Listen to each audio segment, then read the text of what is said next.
আজকে আমরা এসেছি হবিগঞ্জ জেলার মাধবপুর উপজেলার আদাউর গ্রামে একটা ইটখলাতে এসেছি সেটা দেখার জন্য। নদীর পাশ দিয়ে বয়ে গেছে এই ইটখলাটা, যা দেখতে অনেক সুন্দর এবং অনেক বড় একটা ইটখলা। অর্থাৎ আশেপাশে যত ইটখলা আছে তার চেয়ে এটা অনেক বড় একটা ইটখলা।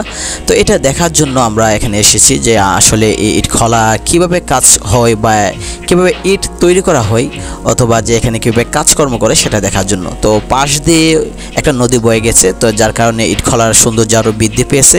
এবং এটা অনেক বড় একটা ইটখলা, যেটা আশেপাশে ধান ক্ষেত বা মনে করেন মাঠ আছে। আর একদিকে অনেক সৌন্দর্য, যেমন প্রাকৃতিক দৃশ্যে ভরা, আবার এর পাশ দিয়ে একটা মেইন রুট গেছে যেটা দিয়ে নাসিরনগর যাওয়া যায় এই রাস্তা দিয়ে।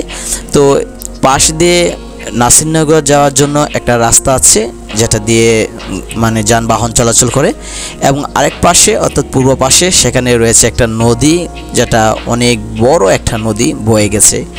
তো দেখা যায় যে বর্ষাকালে এই নদীতে অনেক পানি থাকে এবং সারা বছর কিছু না কিছু পানি থাকে। তো এটা সৌন্দর্য অনেক বিশাল একটা ব্যাপার, যেটা দেখলে বোঝা যায় যে এটা আসলে অনেক সুন্দর। পাশে নদীটা, তার পাশে যে বিস্তর মাঠ, সেটাও অনেক সৌন্দর্য। তো দেখা যায় যে নদীতে পানি অনেক পরিষ্কার এবং এর পাশ দিয়ে যে নদীর কোনো স্রোত নাই। তো দেখতে অনেক দারুণ লাগতেছে, কারণ এর আশেপাশে বাতাস বইতেছে এবং পানি খুবই স্বচ্ছ, দেখতে অনেক ভালো লাগতেছে পানি। তো আমরা বিকেল দিকে গেছি, অর্থাৎ 5টার পরে, যার কারণে দেখা যায় যে আবহাওয়াটা কিছুটা গোলাটে, কারণ আকাশে কিছু মেঘ আছে আর চারপাশ কিছু অন্ধকার। এইরকম পরিস্থিতিতে আমরা গেছি, যেহেতু 5:30টার পরবর্তীতে আমরা সেখানে অবস্থান করেছি, তাই আশপাশ কিছুটা মেঘলা ভাব দেখা যায়। তো এখানে অনেক মাটি রাখা হয়েছে যে ইট বানানোর জন্য। তো দেখা যায় যে নদীর পাশে খেতে অনেকগুলো মাটি স্তূপ করে রাখা হয়েছে, যেখানে সাধারণত মাটি রাখা হয়েছে ইট বানানোর জন্য। তো যদি আমরা খেয়াল করে দেখি, এখানে অনেকগুলো কয়লা আছে, যে কয়লাগুলো দিয়ে সাধারণত ইট ভাটার ইট পোড়ানোর জন্য, আগুনের জন্য জ্বালানির ব্যবস্থা করা হয়েছে। তো এই পাশে যে রুমটা আছে, এই রুমে ইট খোলার যত জ্বালানি আছে, যে কয়লা অথবা অন্যান্য মানে সরঞ্জাম যেগুলো আছে, সেগুলো এখানে ব্যবহার করা হয়, এখান থেকে নিয়ে ব্যবহার করা হয়। তো দেখা যায় এই যে এই পরিস্থিতিটা অনেক সুন্দর একটা আবহাওয়া, এমন একটা পরিস্থিতিতে আমরা গিয়েছি, সেখানে যে আবহাওয়াটা মেঘলাটে এবং সেখানে কিছু কর্মচারীরা ইট খোলায় কাজ করতেছে, সাধারণত ইটের কাজ করতেছে, যার কারণে অনেক কিছু দেখার আছে এইখানে। তো এখানে মাটির রাস্তা একটা গেছে, 2-3টা রাস্তা মাটির রাস্তা গেছে। একদিকে নদীর পার বয়ে একটা রাস্তা চলে গেছে, যেটা অনেক সুন্দর একটা রাস্তা, মাটির রাস্তা। আর ইট খোলার ভিতরে কয়েকটা রাস্তা আছে যেগুলো দিয়ে ইট রাখার জন্য, গাড়ি চলাচল করার জন্য রাখা হয়েছে।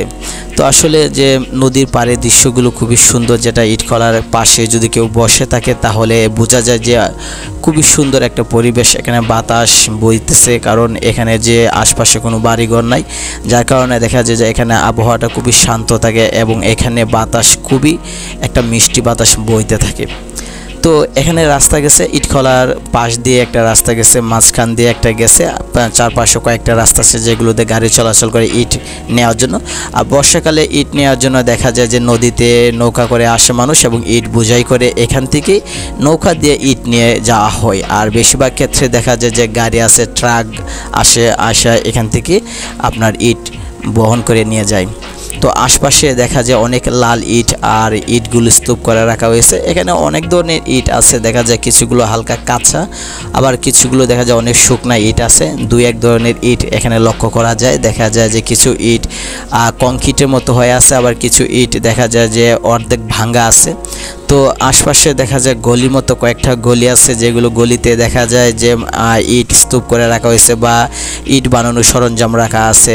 এখানে দেখা যায় যে ঠেলা গাড়ি আছে, তারপর আপনার দেখা যায় যে ছোটো ছিদ্র আছে, যেটা পথ দিয়ে দেখা যায় ইট খোলার ভিতরে, অর্থাৎ যেখানে ইট পোড়ানো হয় সেখানে যাওয়া যায়। তো আশপাশে দেখা যায় কিছু কংক্রিট রাখা আছে, যেগুলো মানুষ এখান থেকে কংক্রিট নিয়ে, ঠেলা গাড়ি আছে কয়েকটা, যেগুলো ইট বোঝাই করে মানুষ এখান থেকে নিয়ে যায়। তো আশপাশে যদি দেখা যায়, তো দেখা যায় যে ইট অভাব নাই এখানে, মানে রাস্তার দুধারে দেখা যায় ইটের স্তূপ, সারি সারি ইট রাখা আছে। তো আশপাশে পরিবেশ খুবই শান্ত, কারণ এখানে আশপাশে কোনো মানুষ নাই, আর আবহাওয়াটা এমন যে মানুষ খুবই কমে আসে এখানে। তো তারপরও দেখা যায় যে 8-10 জন কর্মচারী আছে যারা এখানে উপরে আছে, ইট খোলার উপরে আছে, যারা ইটের কাজ করতেছে। তো তাদেরকে এখানে আশপাশে সাধারণত দেখা যায় না, কারণ তারা ইট খোলার ভিতরে কাজ করে, আর কয়েকজন আছে উপরে কাজ করে, যার কারণে তাদেরকে দেখা যায়। তো এখান থেকে যদি আপনি খেয়াল করে দেখেন যে ইট খোলার উপরে ওঠার জন্য একটা সিঁড়ি রাখা হয়েছে, ওইটা দিয়ে সিঁড়ি দিয়ে উপরে ওঠা যায়। তো দূর থেকে ইট খোলাটা অনেক সুন্দর দেখা যায়। আর আশপাশে যদি আপনি পরিবেশটা দেখেন তাহলে দূর থেকে দেখা যায় যে ইট খোলা, এই যে দুই ধারে দেখা যায় যে ইট খোলার ইট বানানোর জন্য, কাঁচা ইট বানানোর জন্য সারি সারি ব্যবস্থা করে রাখা হয়েছে। এখানে মানুষ কর্মচারীরা আসা দেখা যায় এখান থেকে ইট তৈরি করা হয়। তো ইট বানানোর পরে ওই ঠেলা গাড়ি দিয়ে ইট খোলার ভিতরে নেওয়া যাওয়া হয়, ওইখানে তারপরে ইটগুলো পোড়ানো হয়। আর আশপাশে মাটি রাখা হয়েছে অনেকগুলো। দেখা যায় যে বর্ষাকালে দেখা যায় যে নৌকা দিয়ে মাটি আনা হয়, অথবা দেখা যায় যে বর্ষাকাল ছাড়া অন্যান্য সময়ে তারা কি করে ট্রাক দিয়ে মাটি আনে, আইনা এক জায়গায় স্তূপ করে রাখা হয়। এইখান থেকে তারপর নিচে একটু মাঠের মতো একটা জায়গা আছে, ওইখানে লাইন ধরে মানুষ ইট তৈরি করে, কাঁচা ইট তৈরি করে বক্স দিয়ে, বা একটা বাক্স আছে যেটা দিয়ে ইট বানানো হয়।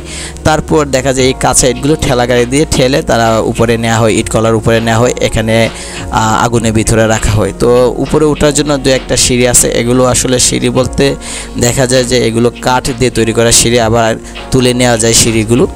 তো সাধারণত উপরে ওঠার কোনো ব্যবস্থা আপাতত দেখা যায় না, কারণ আগে ছিল একটা সিঁড়ির ব্যবস্থা ছিল, এখন এখানে সিঁড়ির ব্যবস্থাটা তুলে দিছে যাতে মানুষ উপরে না উঠে, কারণ একটা রিস্ক আছে। আর অনেক সময় দেখা যায় অনেক মানুষ উপরে উঠে বসে থাকে, এটা একটা বিপজ্জনক, যার কারণে উপরে ওঠার সিঁড়িটা বন্ধ করে কাঠের সিঁড়ির ব্যবস্থা করা হয়েছে, যে কোনো সময় সিঁড়ি তুলে নিয়ে আবার তারা তালা দিয়ে রেখে দিতে পারে।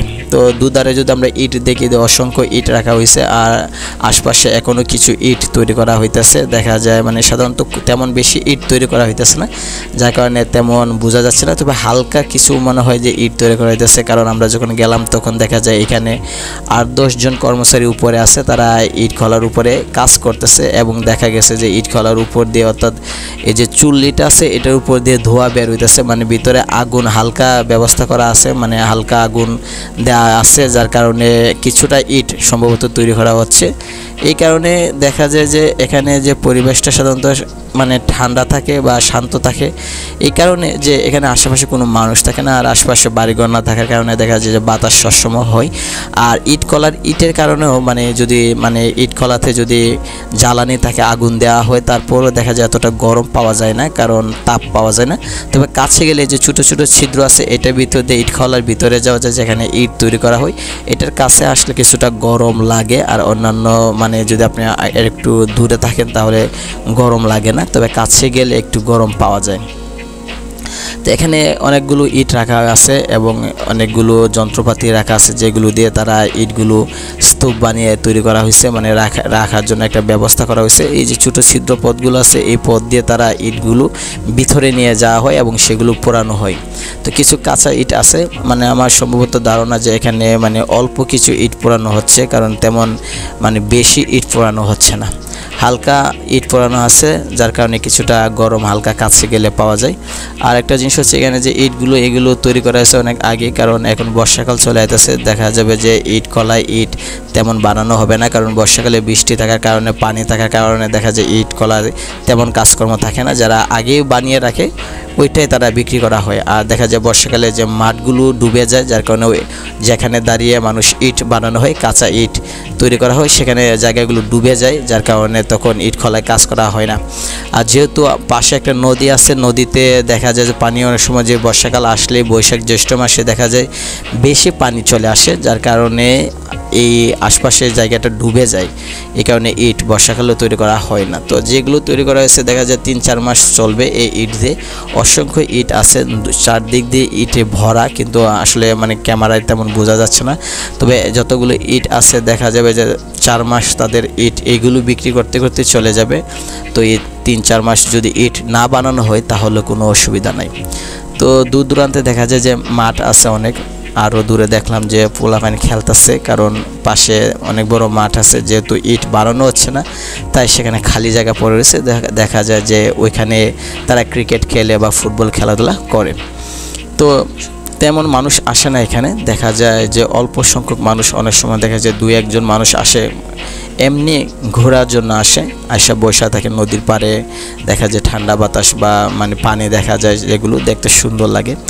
নর্মালি এত কোনো কোলাহল থাকে না বা তেমন কোনো মানুষ আসে না, যার কারণে নিরিবিলি থাকে। তবে এই জায়গাটা খুবই সুন্দর, সম্পূর্ণ জায়গাটা সিসি ক্যামেরা দ্বারা নিয়ন্ত্রণ করা আছে। আর চারপাশটাও খুবই শান্ত দেখা যায়। যদি কেউ ভিতরে ঢুকেও তাহলেও কর্মচারী থাকলে বা মালিক থাকলেও বা মানে দায়িত্বে যারা আছে তারা থাকলেও তেমন কিছু বলে না, কারণ মানুষ খুব অল্প সংখ্যক লোকে আসে। আর দুই একজন যারা আসে তারা আসলে প্রকৃতি দেখার জন্য আসে, তারা বুঝে, এই কারণে কোনো বাধা দেয় না, নিষেধও করে না। আমরা যতবারই এখানে যাওয়া আসা হয় ততবারই দেখা যায় যে কেউ নিষেধ করে না ভিতরে ঢোকার জন্য।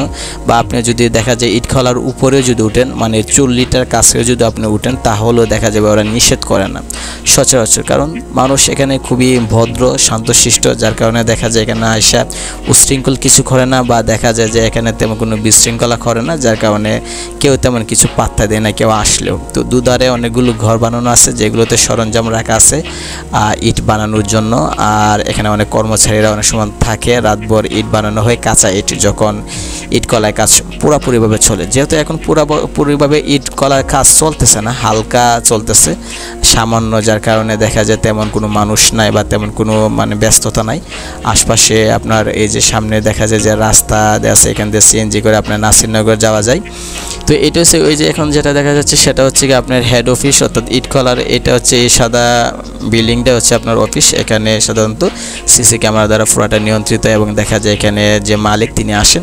আর এখানে ঢোকার পথগুলো খুবই সুন্দর, মানে দুধারে খুবই পরিষ্কার আছে, তেমন কোনো বিশৃঙ্খলা নাই। বা দেখা যায় যে মানে পরিবেশের জন্য যে আছে না যে ময়লা আবর্জনা ফেলে একাকার করে রাখবে, এরকম কোনো নয়। সব জায়গায় ক্লিয়ার পরিষ্কার, কোনো ময়লা আবর্জনা নেই, কোনো ঝামেলা নাই। শুধু ইটখলা থেকে ইট শুধু পুরানো হয়, এটাই দেখা যায় যে একটুখানি। আর এমনি তেমন কোনো কিছু নাই এখানে যে ময়লা আবর্জনা পরিষ্কার থাকে সবসময়, কোনো ময়লা আবর্জনা থাকে না। তো এটা হচ্ছে আপনার মেন গেট, যেটা দিয়ে আমরা বের হইলাম এখন, এবং আমাদের সম্পূর্ণ অংশটা দেখা হয়ে গেছে। তো আমরা এখন হেঁটে চলে যাব, কারণ এই রাস্তা দিয়ে দেখা যায় নাসিরনগর যাওয়ার রাস্তা, সিএনজি গাড়ি বা রিক্সা সবগুলো পাওয়া যায় এখান দিয়ে। তো পরিবেশটা খুবই শান্ত থাকে এখানে, যার কারণে নিরিবিলি, সম্পূর্ণ অংশটা খুবই মানে পরিষ্কার এবং নিট অ্যান্ড ক্লিন থাকে। কি সম্ভবত যে এখানে তারা সবসময় ক্লিয়ার রাখে, পরিষ্কার রাখে, ময়লা আবর্জনা ফেলে না। তো আমাদের দেখা শেষ।